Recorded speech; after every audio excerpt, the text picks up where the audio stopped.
With the Supercars season starting in a couple of days, the youngsters have been given all the talk. Of course, with Will Brown topping the test session at Winton, while Zane Goddard topped the Queensland Raceway test. But don't count out those veterans, and we've got part 2 of those veterans in this episode. Hey guys, welcome back to another YouTube video. This is episode 4 of my 2021 Repco Australian Supercars Championship season preview. Of course, the previous 3 episodes, at some point there'll be an annotation somewhere up there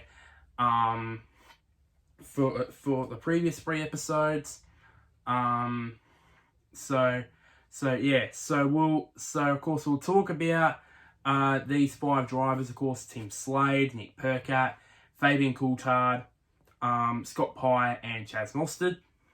And also we're going to talk about some potential some driver pairings that are potentially or have already been announced, and also what I think will the Bathurst 1000 driver pairings will look like, especially now that there's only one enduro race, which is Bathurst, which is of course the Repco Bathurst 1000. So let's get into this. So let's start off with the driver pairings, the potential driver pairings, and then we'll get into mine. Mine obviously. So we'll go to this in teams championship order from last year. So we'll start off with Dick Johnson Racing. Now of course, it was previously announced that Scott Mclaughlin, of course last year's Supercars champion, who has gone off to do IndyCar over in America, could potentially, and I mean a big could, potentially be at Bathurst this year. It all depends on the travel restrictions. I think him and Alex Prema probably are in the same year. It depends on the travel restrictions. If they're eased, then he could line up alongside Will Davison at Bathurst. But if it doesn't ease and he can't race at Bathurst, then there is the chance that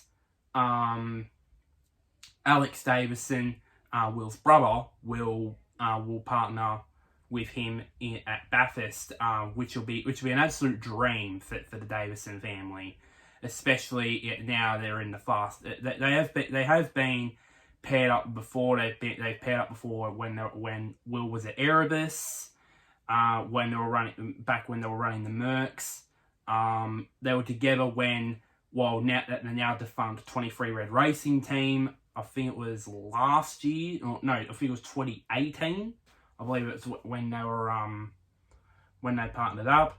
Now there could be potentially they could partner up again this time, but probably one of the quickest or one of the best teams on the grid, which would be amazing for the Davison family. Now for the other car, Anton Di Pasquale, well, of course, I would assume that Tony D'Alberto, who announced that he will be returning to the team as a co-driver for a 4th or 5th straight or something like that straight season.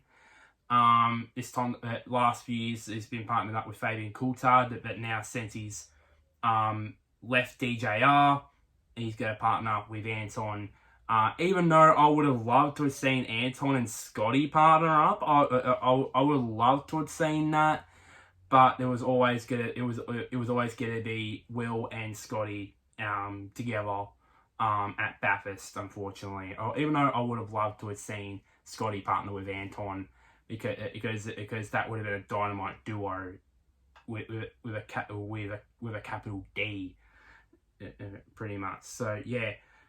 So those are those pairings for DJR are not announced yet. This is just speculation. Now that the first team that already has announced their driver pairings, of course, Triple Eight Race Engineering, obviously, with Shane Van Gisbergen and Garth Tanner driving car number 97, and then in the Triple Eight car for possibly the final time together, Jamie Whincup and Craig Lowndes. Now, of course, as we all know, Jamie Whincup is stepping back from full-time driving at the end of this year to do a managing role at Triple Eight, so Roland Dane can step back on his duties as team manager of the team. It's going to be pretty sad that this might be the last time that we'll see the dynamic duo of Lowndes and Whincup partnered up together. Obviously, we were waiting for previously for years in 2019. We were waiting for years for these two to partner up again, and 10 years after they last partnered up, 2019 they partnered up again, which was amazing for them, amazing for all us fans. And so maybe, or maybe not the last time. Maybe there might be potentially, maybe, I don't know. They might run a third car for a wild card entry with the two, with Lowndes and Whincup, and then have the Whincup replacement and another driver as that second car. Maybe, I don't know.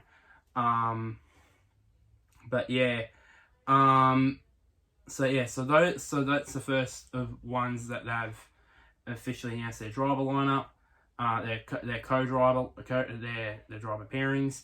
Now to move on to Tickford, obviously they've already announced it, of course, with Thomas Randall, James Moffat, and Alex Premer. Now we still don't know who co-driver is going to drive with which driver.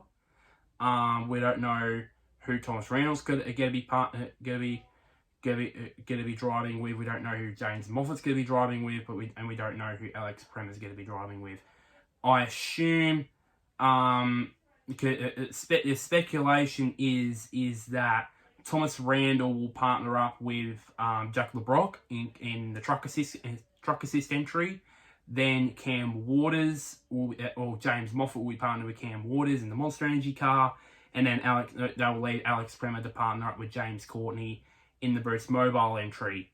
But as I said earlier, that might be a bit iffy because, of course, if travel restrictions are not eased, then unfortunately Tickford will have to find another driver, which might happen when it comes to doing my driver pairings. So yeah, they're saying, and also Tickford is saying that they'll not hesitant in changing around their co-driver lineup if it means, like, for example, if Cam Waters in a better place in the championship, then they might pair up someone like Moffat or Premer there.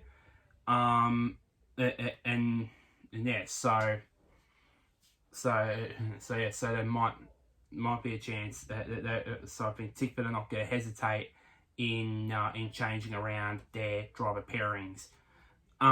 Erebus, there's another one that has announced fully their driver pairings. Will Brown is going to be partnered up. His co-driver will be Jack Perkins, and for Brody Kostecki, his co-driver will be David Russell. So an experienced co-driver lineup mixed with a very young main game driver lineup.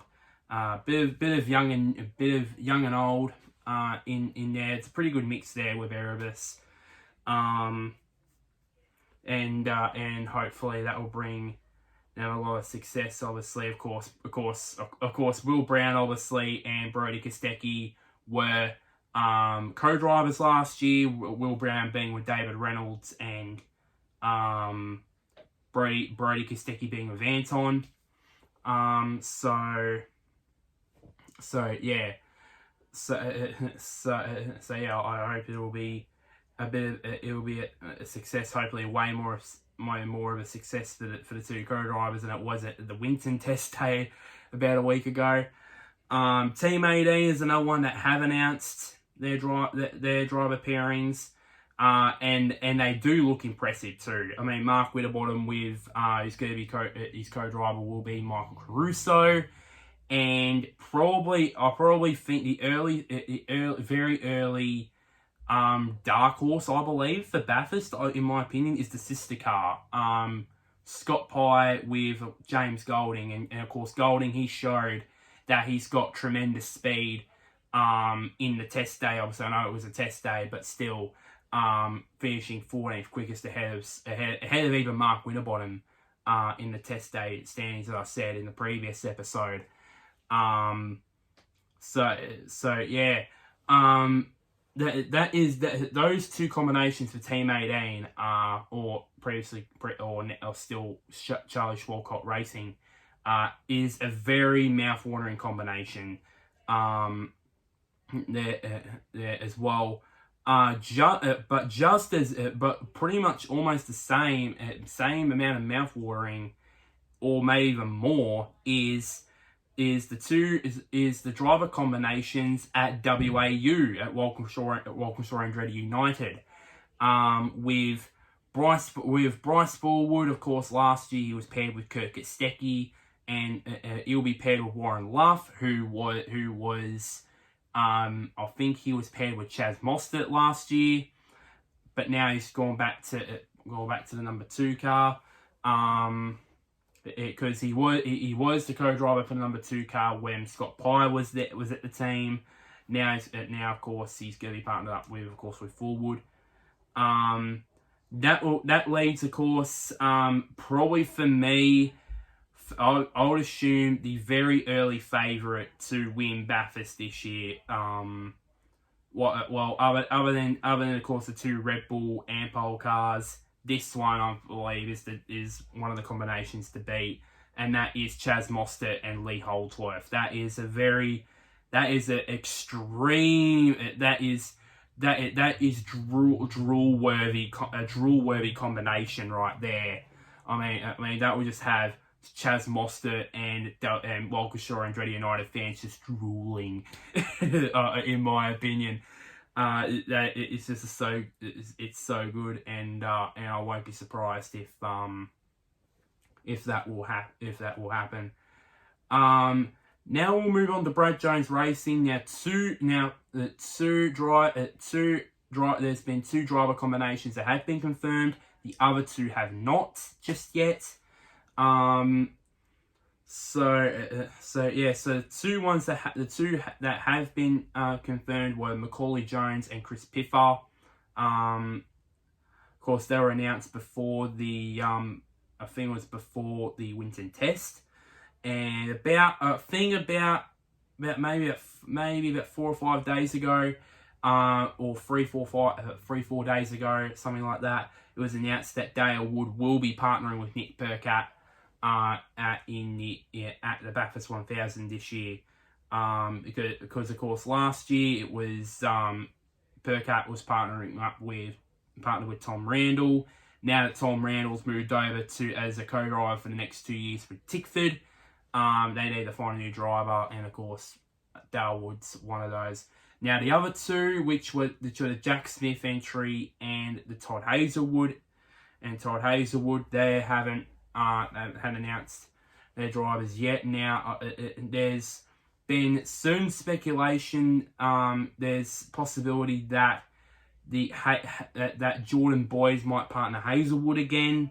I think for me, I would have thought that maybe Jordan Boys might have been in contention for a co-driver seat at Erebus, to be honest, because he was a part of Image Racing in the Super 2 series, and as we all know, that Image Racing team has an alliance with Erebus Motorsport,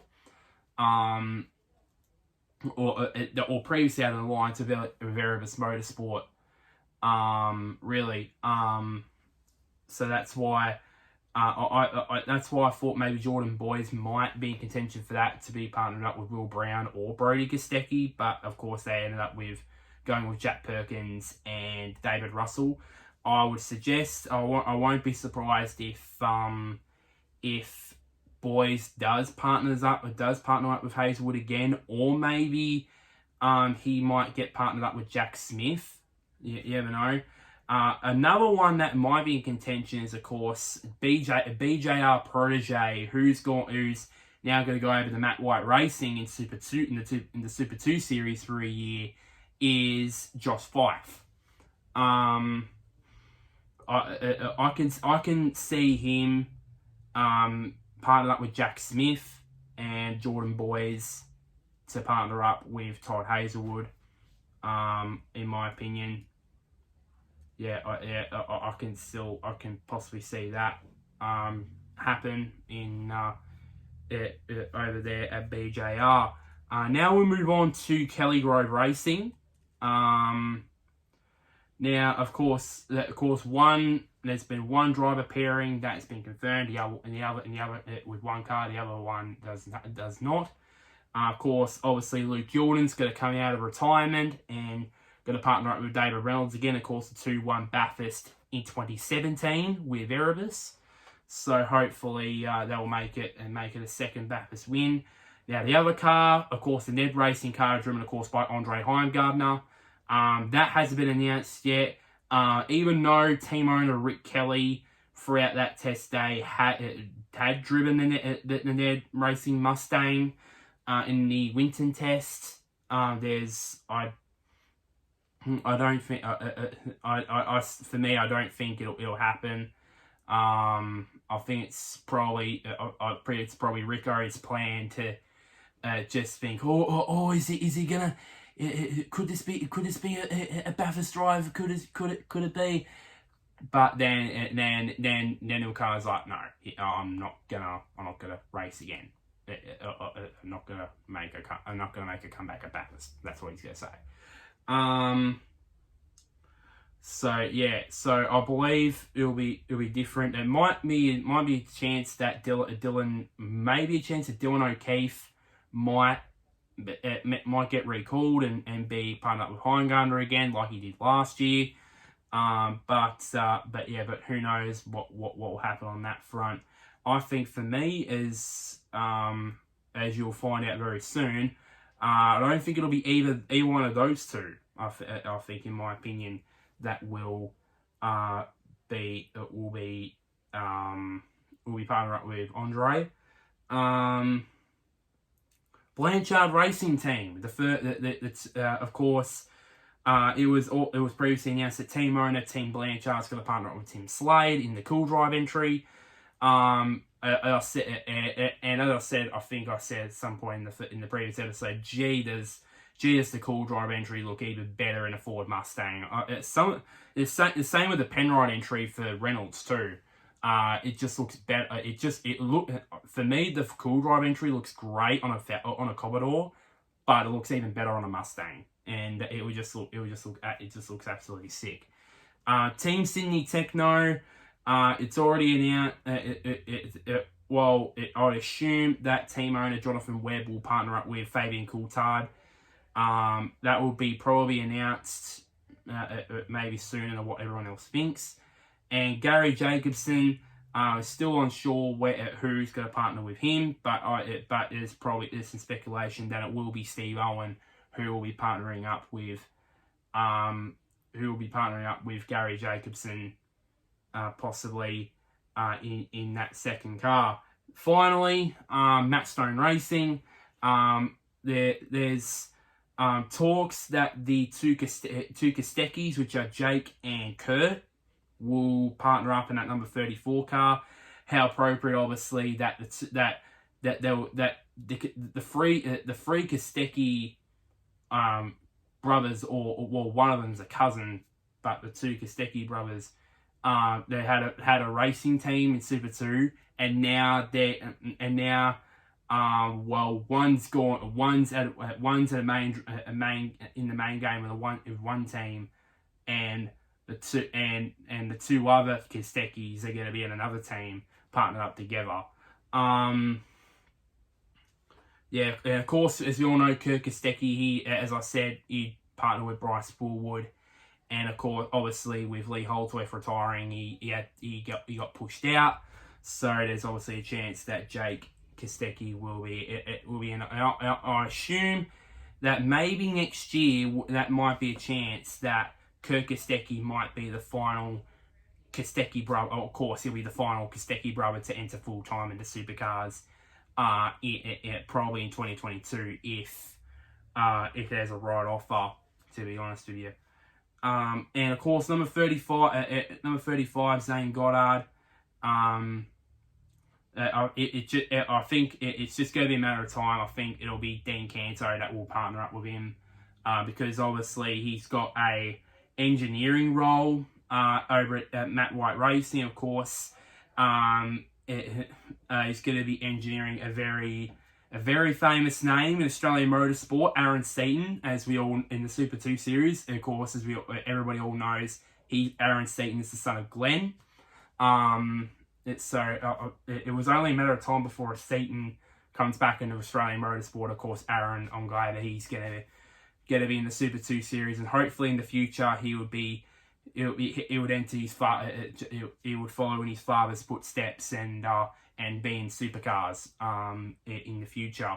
And also back on number 34, obviously there's still a chance that Ash Walsh, who's a former MSR Super 2 driver, there might be a chance that he might get slotted in a drive, but I don't see it, to be honest. I think it'll be Kirk Kostecki and Dean Canto that will be the partner. It will be driver pairing in that car for MSR.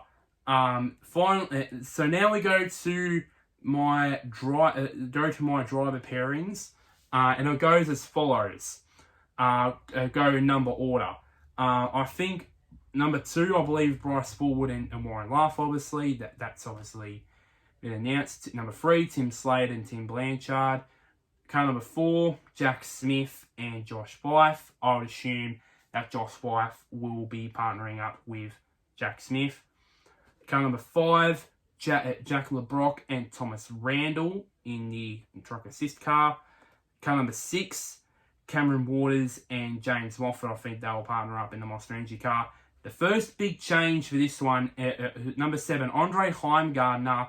I don't think it'll be Rick Kelly, and I don't think it'll be Dylan, and I don't think it'll be Dylan O'Keefe. I think this is basically judged on how good this youngster is going to be throughout the first few races of the Super 2 season, and that is Jaden Ojeda. I can see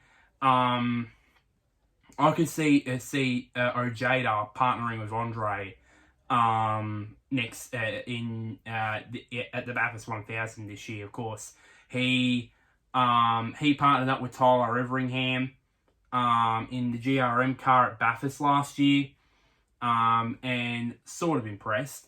And I think he's also another one of those guys who's in the next couple of years will hopefully step up and hopefully in the future go up into Supercars.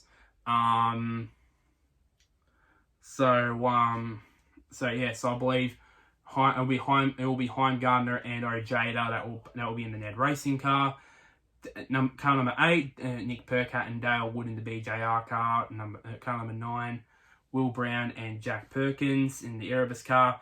Car number 11, I thought that it will be car number 16 because that was the number of the second car before Team Penske took over the team. But no, it's actually car number 11, and it will be Anton Di Pasquale and Antonio D'Alberto in the second Shell V-Power car. Car number 14, Todd Hazelwood and Jordan Boys. I believe that will be the same there. This is another big one. Will and Alex Davison in the Shell V-Power car, and you might be thinking, oh, what about Scott? What about Scotty? Well, here's the thing. I don't think Well, I don't think the travel restrictions are going to ease in America. So unfortunately for you Scott McLaughlin fans, I don't see him going back to Bathurst this year. Unfortunately, drive a supercar again this year. I don't see it. Unless and so and I'll also give it a dead giveaway as well when we get to the James Courtney car, that it won't be Alex Premer in the team, because I believe it will be the same thing with him. Car number 18, Mark Winterbottom and Michael Caruso in the L1 Racing car. Car number 19, Fabian Coulthard and Jonathan Webb in the Local Legends Team Sydney car.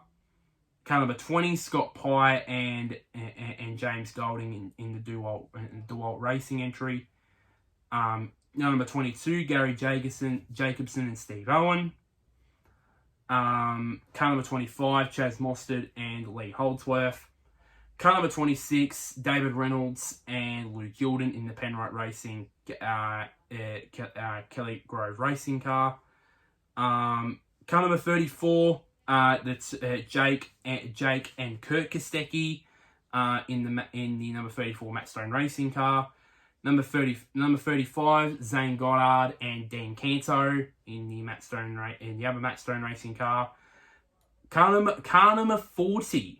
And you might be thinking, oh, what are you talking about here? The Gary Rogers Motorsport entry, which I believe will be a wildcard entry yet again. I think that will be entering as a wildcard entry, or you never know, there probably might be wildcard entries at Bathurst this year again. And this one, I believe Tyler Everingham, he'll be back in the GRM Bathurst seat this year, like he did last year. But with Jada going to partner with Andre Heimgardner, I've chosen Zach Best to be his co-driver, to be Tyler's co-driver.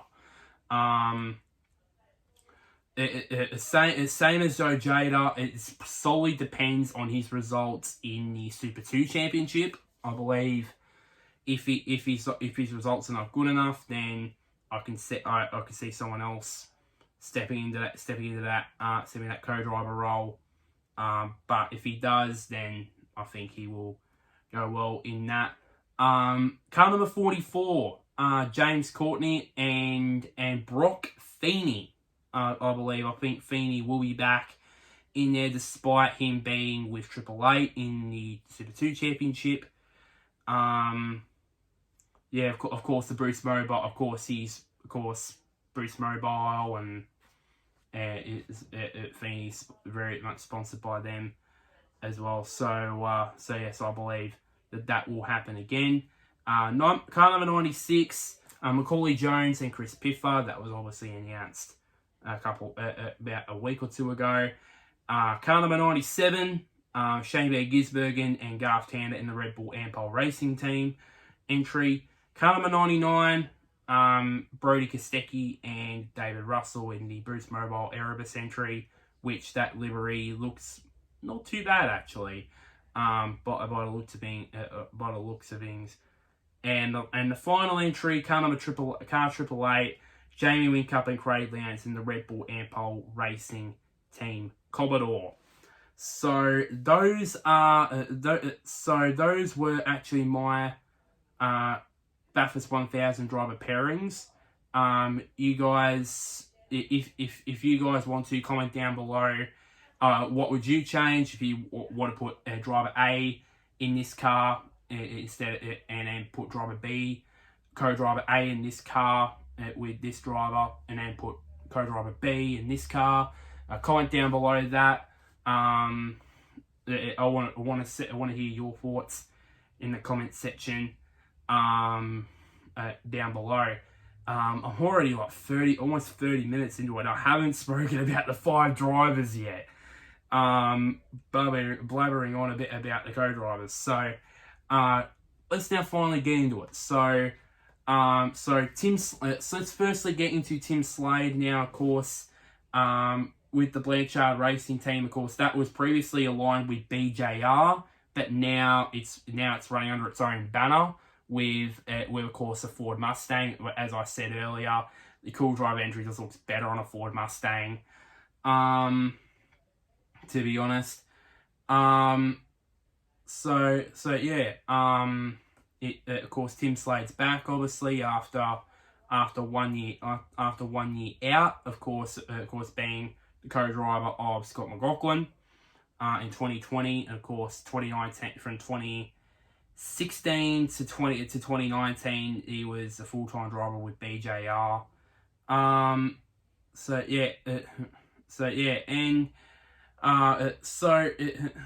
what I've got down here is the stats here of his full-time career,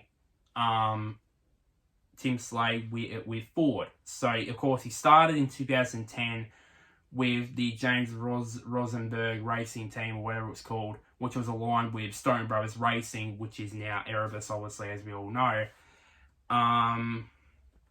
So I want to run through the stats real quick. So, and of course, it ended in 2012 when, of course, Stone Brothers Racing went to Erebus, changed into Erebus Motorsport to run Merc E63 AMGs. He raced 83 races with the brand, with only for one pole position, which was in 2012, I would believe. No wins, obviously. 6 podiums, 16 top 5s, 40 top 10s, and 7 DNFs, with the best result coming with the best result of second coming 3 times. Two of them in one weekend on the Cotai Ipswich 300 in 2011, races 16 and 18, and race 29 of the championship at the penultimate race in 2012 at the good old Sydney Olympic Park street circuit. How good was that? How good was that street circuit back in the day? And of course, his best championship position at that time was 5th, in 2012, in the 2012 season. So, Tim. So I believe for me, Tim, I can see him. Him and the team be like maybe like what Kelly Grove Racing did last year. That's not maybe get top 10s, maybe a couple of top 5s, maybe the odd podium now and again. But I think what we should expect is don't expect Tim to get results straight away, because you have to get used to the Mustang, and of course being used to now being back to full-time driver again. So yeah, and I think probably about maybe the second half of the season when he's got used to the Mustang, he will get results out of that for 2021. Now we move on to because I'm going to speed things up here, because I'm already 34 minutes on this video, almost 34 minutes on this video, so I'm going to speed things up here.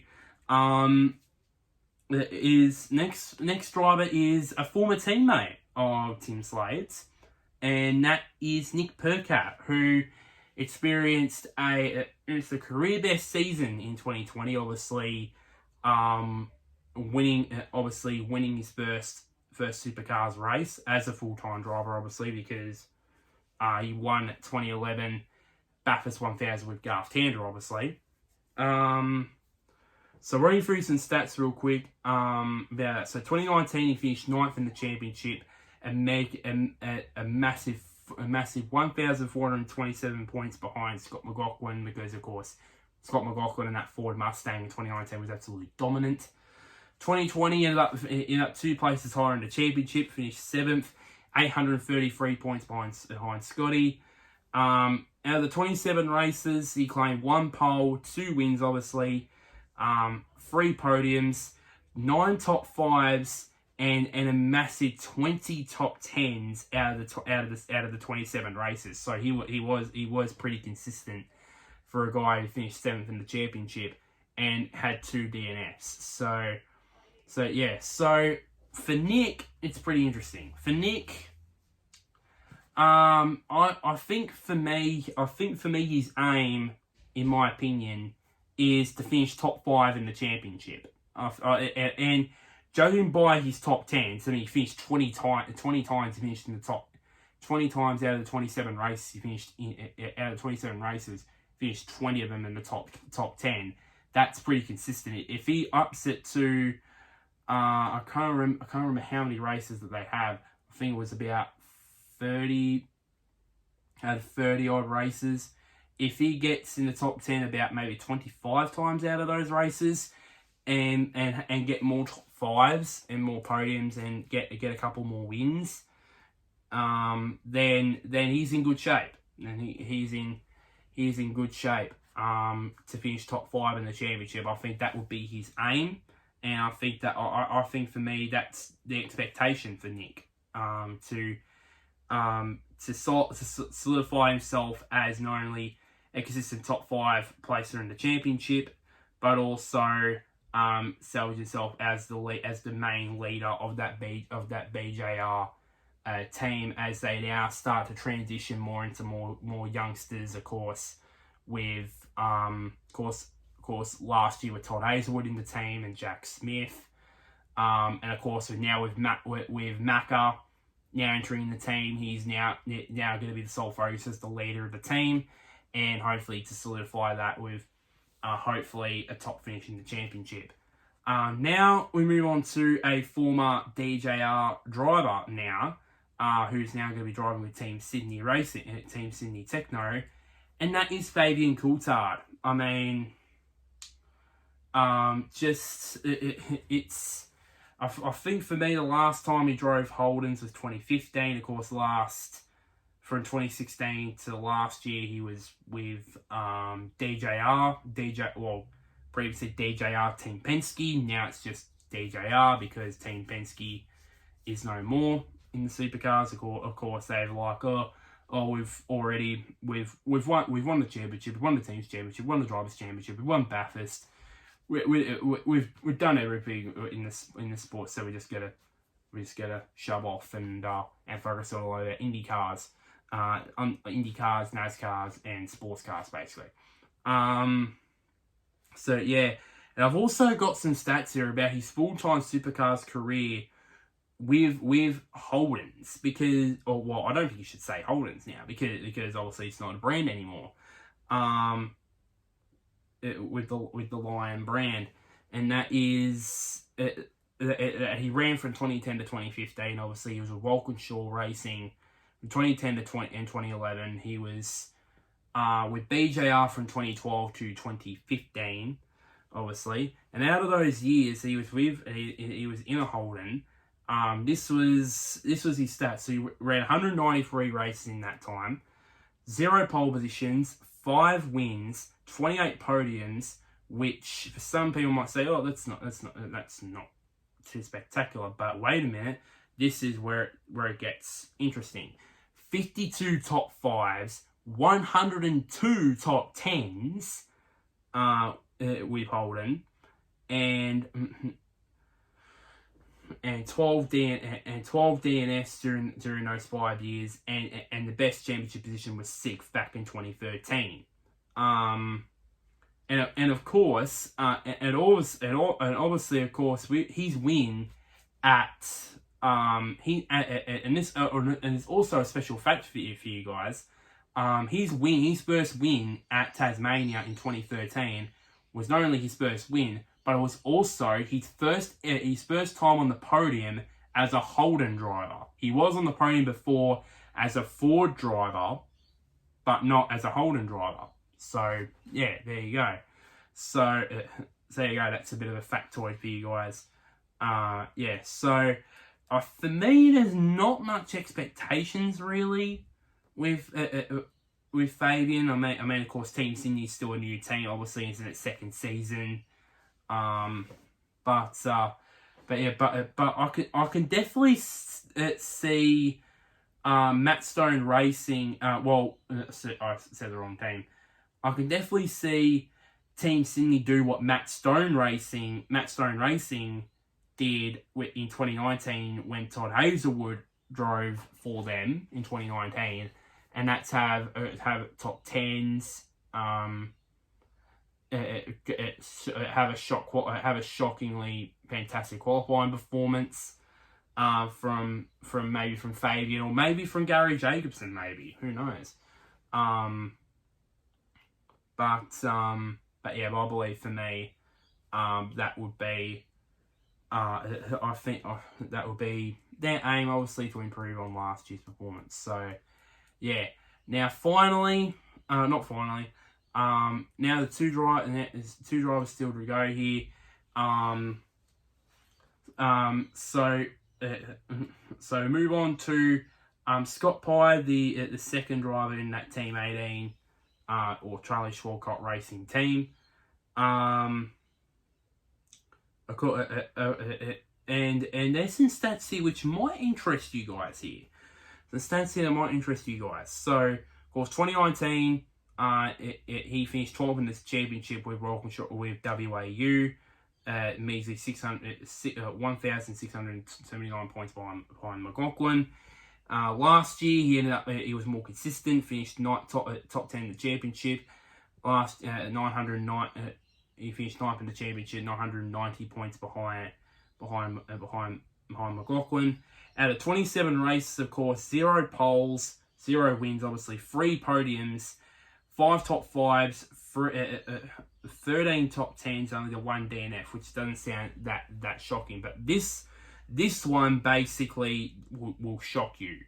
This was how bad. This is how bad he was. Bad. I don't think bad for me is probably harsh. He was how disappointing he was in qualifying last year, and hopefully he will get it together this year. Only 7 times out of the 27 races, 29 qualifying sessions, that include the 2 qualifying sessions at the cancelled Albert Park round. 22 times he qualified outside the top 10, and only 7 times he qualified inside the top 10. So he was more. He wasn't a qualifier. It wasn't a very great qualifier. It was more race than qualifying, and hopefully that will hopefully change, because pretty much all those top 5s and mostly those top 10s were for him starting from like 15th, 16th, 17th, 18th on the grid. If he qualified inside the top 10 almost every race, he can be a title contender, Scott Pye. And I'm not joking by saying that. If he gets his qualifying game right, and to go along with because he had produced race results very well in 2020. If he can improve on his qualifying game in 2021, he can be a possible title contender. He can possibly contend for top 5 in the championship. If that is possible, and I'm not joking by that. As well. So I believe for me, I think mainly a team's aims from both Pye and Winterbottom, I would assume, at least get the team's first win. Because they've been close so many times for the last few years, of course, with previously Holdsworth, and then now with Mark Winterbottom, and of course now Scott Pye now joining the team. Obviously, I think they're in great shape. I believe Team 18. Finally, move on to Chazzy Mostert.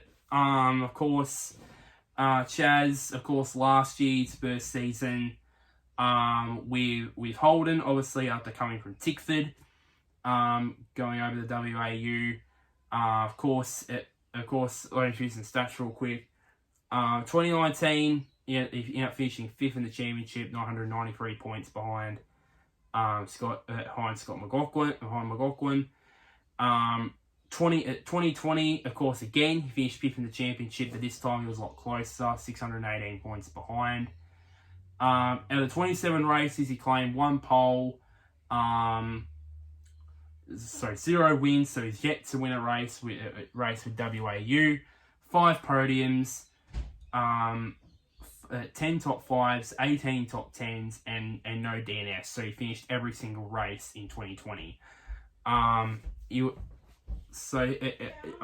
me, he was the pace he showed this time last year at Adelaide last year was absolutely amazing. Remember on the first day, I believe, on the practice day on the Friday, he went top in the second practice session. I'm like, wow, Jesus, Chazzy boys got used to that holding quite quickly. So yeah, I believe for me, he will be up there in terms of qualifying again in 2021. I believe his aim probably is to get that first win with Holden and with the team. I would assume that will be his main aim, and yeah. So I believe for me, it's got to be his aim. It's going to be his aim this year to get that beautifully painted car up on the top step of the podium at least once or twice this year. So yeah. So that is the end of this video. Obviously, of course, there's another couple of episodes to go. Hopefully, I'll get all of them done before the season actually starts in a couple of days. So of course, like this video, comment down below your feedback and